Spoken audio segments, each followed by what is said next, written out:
हरे कृष्ण। हरे कृष्ण। ओम शांति। ओम शांति।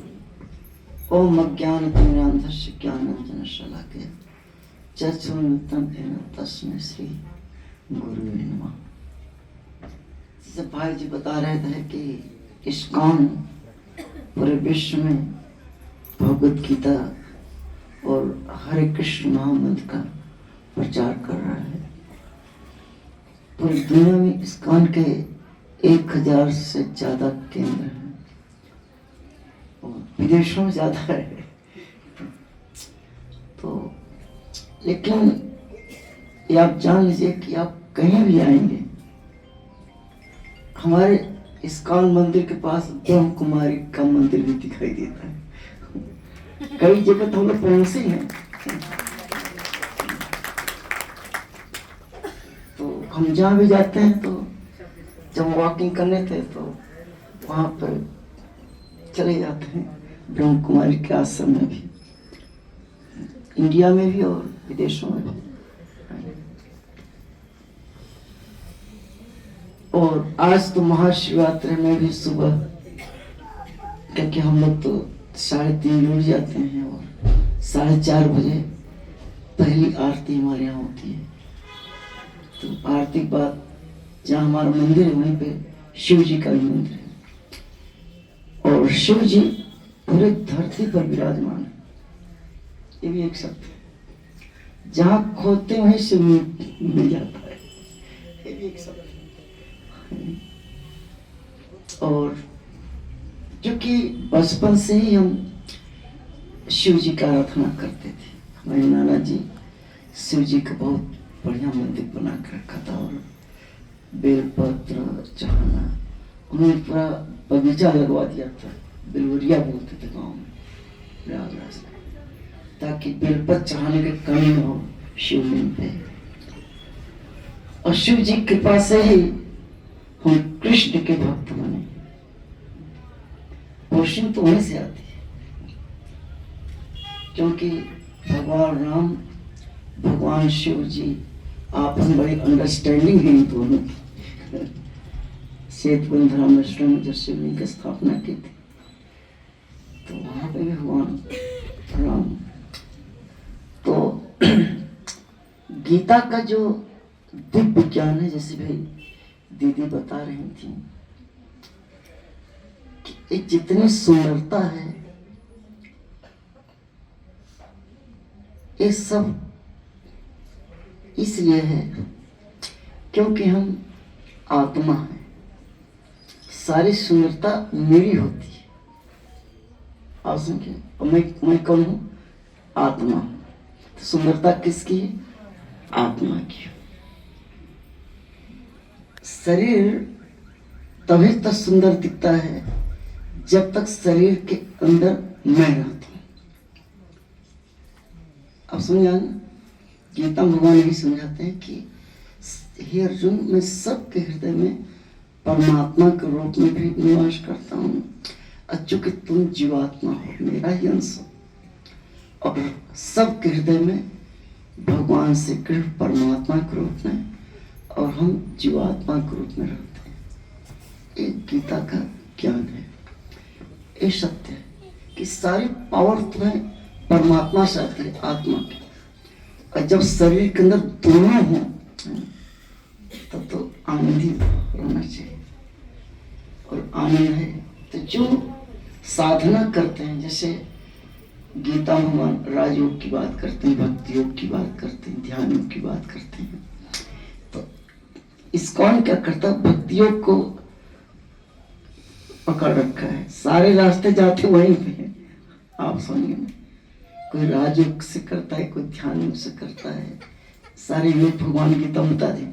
कोई भक्ति योग से करता है तो भगवान कहते हैं जो भक्ति योग है वो सर्वश्रेष्ठ योग है, क्योंकि बड़ा सरल है। तो इस्कॉन जो है इस भक्ति योग का प्रचार पूरे विश्व में कर रहा है। और गीता अगर आप समझिए, गीता का जो ज्ञान है अगर हमारी समझ में आ जाए तो हम न आपस में लड़ेंगे न झगड़ेंगे। पूरे विश्व की ये समस्या है। कल हमारे एक कार्यक्रम था अपने इस्कॉन ऑडिटोरियम में, तो हमारे ब्रह्म कुमारी के भी भाई लोग आए थे, क्योंकि हम लोग एक इंटरनेशनल सोसाइटी इंटरफेथ होता है, तो उसमें हर लोग आते हैं, तो हर धर्म के धर्म गुरु आए थे, तो अपने ब्रह्म कुमारी से भी हम लोग आए थे। हमारे यहाँ था एक कार्यक्रम था। आजकल समस्या जानते हैं क्या है कि लोग गीता को पढ़ते ही नहीं, और जो पढ़ते हैं समझते नहीं, और जब समझ जाते हैं तो जैसा दीदी जी ने कहा, जीवन में उतारते नहीं। सारी समस्या का जड़ यही है। इससे पूरे विश्व में 3 ग्रंथ प्रसिद्ध हैं, गीता, कुरान और बाइबल। अब देखिए समस्या क्या है संसार की, कि बाइबल के लोग बाइबल को फॉलो नहीं कर रहे, कुरान के लोग कुरान को फॉलो नहीं कर रहे। और जिस देश में हमें भारतवर्ष, सब अपने आप के हिंदू कहते हैं, राइट, मैं हिंदू हूं, मैं हूं, लेकिन गीता को फॉलो नहीं कर रहे। ये बड़ी समस्या है। इस सबके साथ है, आपके साथ है, हमारे साथ, हर जगह।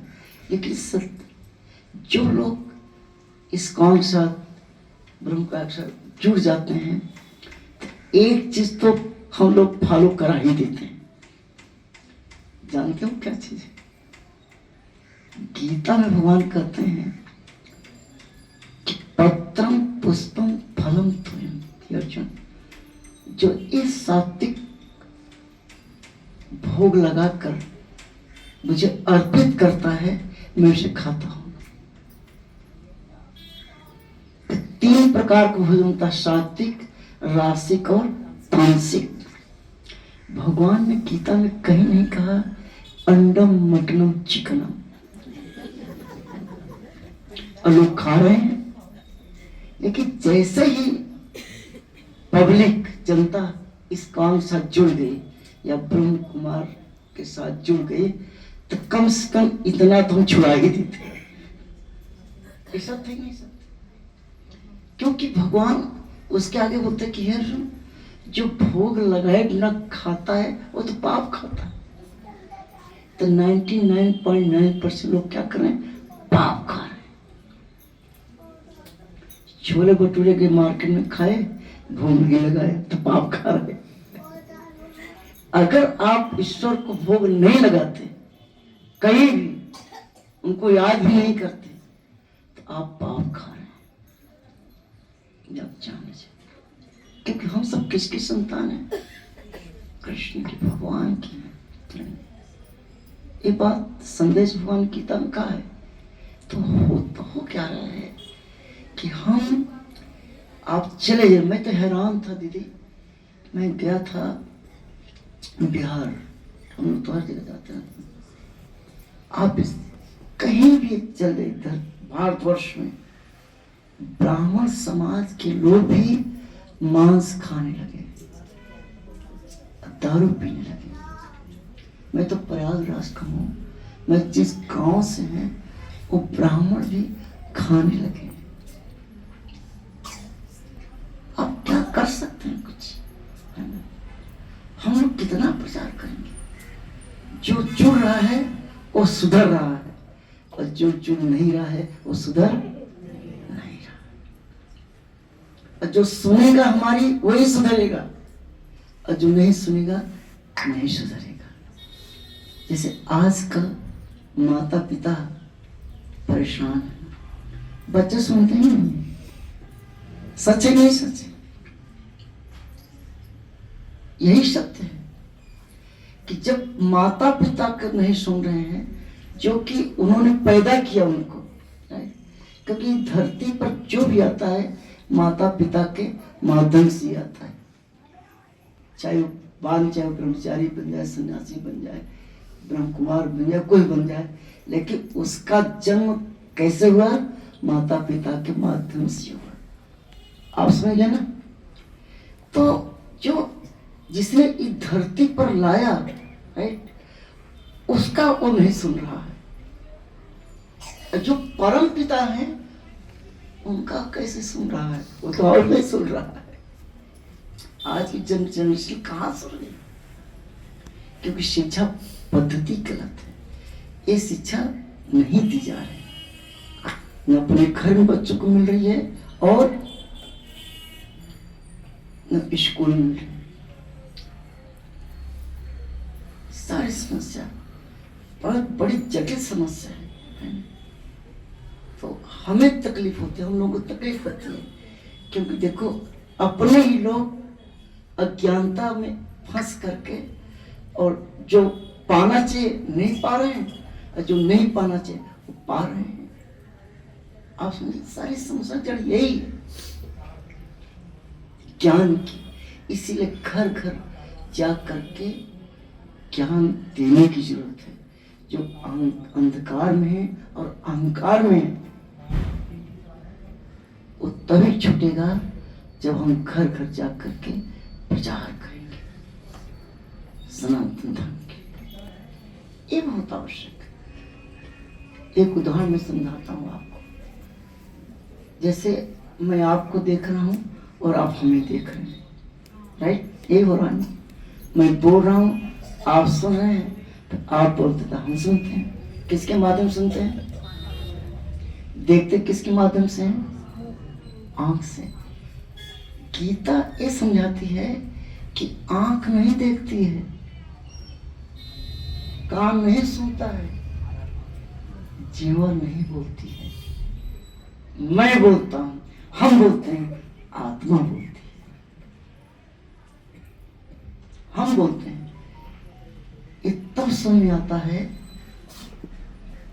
जब हम आत्मा शरीर को छोड़ देते हैं। और परिवार ही के लोग कहते हैं कि मुर्दा हो गए, कहते नहीं करते।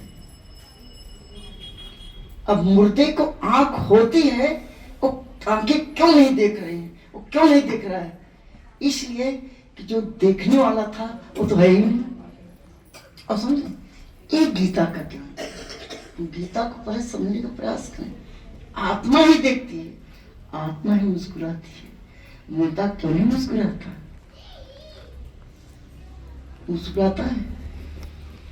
कान होता है, पूरा परिवार रोता है, फिर उस क्यों नहीं सुन रहा है? क्योंकि सुनने वाला तो है ही नहीं। ये गीता का ज्ञान है। आज पूरे दुनिया में अंग्रेज डांस कर रहे हैं, धोती कुर्ता पहन रहे हैं।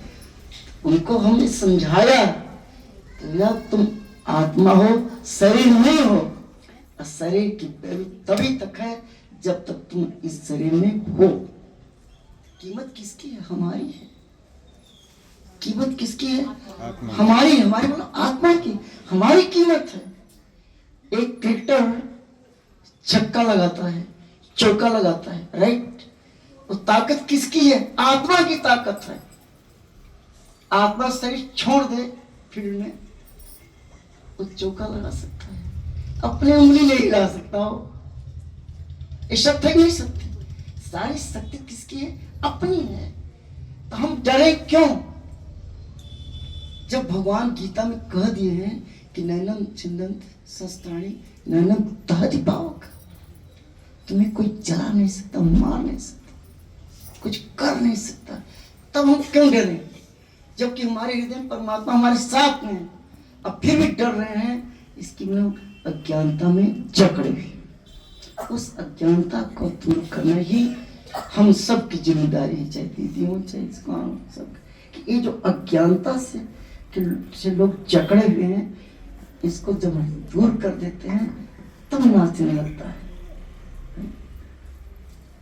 आप सुन, तब डांस होता है, नृत्य होता है और शांति मिलती है। ये सच्चाई है। तो हम अपनी शक्ति को समझें कि वास्तव में मैं ही सब कुछ हूं। तो जीवन की यही सरल परिभाषा है। आत्मा और शरीर जब एक साथ होते हैं तभी जीवन होता है। अगर शरीर है, आत्मा नहीं है, खत्म। और आत्मा है, शरीर नहीं है, तभी खत्म। क्या आप भूत प्रेत जैसे हैं, कोई देख ही नहीं सकता आपको।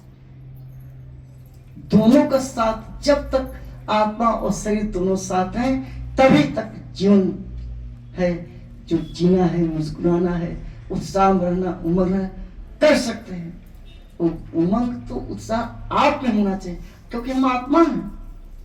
जब हम मुस्कुराते हैं, मतलब हम मुस्कुरा रहे हैं, तभी ओठ खुलते हैं, क्योंकि सारा डायरेक्शन किसका है? आत्मा का। और डायरेक्शन दिया जाता है मन के द्वारा। मन करता है कि आज मुझे कढ़ी चावल खाना है, राइट?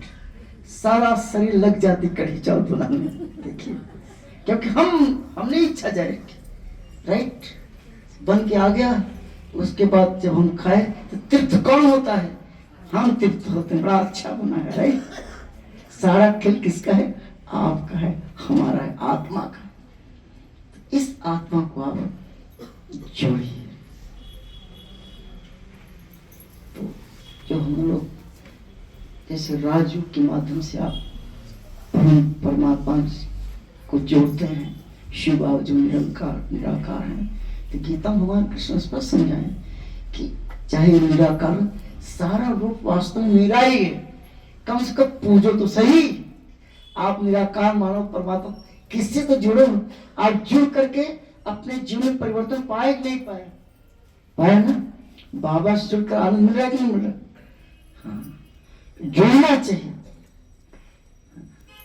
हर एक जगह का रास्ता अलग अलग होता है, लेकिन जाता वो वही परमात्मा कृष्ण। रास्ते अलग हो सकते हैं, लेकिन जाएगा वही। आनंद इसलिए मिल रहा है। तो हम ये चाहते हैं कि आप अपने जीवन की सार्थकता, समर्पण करिए, जिसको पकड़िए पूरी तरह से पकड़िए, किंतु परंतु शंका नहीं होना चाहिए। इसीलिए शास्त्र कितने हैं? गरुड़ पुराण है ही नहीं? गरुड़ पुराण है, श्रीमद् भागवतम महापुराण है, शिव पुराण है। अगर आप शिव पुराण पढ़ेंगे तब आप पता चलेगा कि शिव को ही सर्वश्रेष्ठ माना गया है। हमारा सनातन धर्म कितना खूबसूरत है।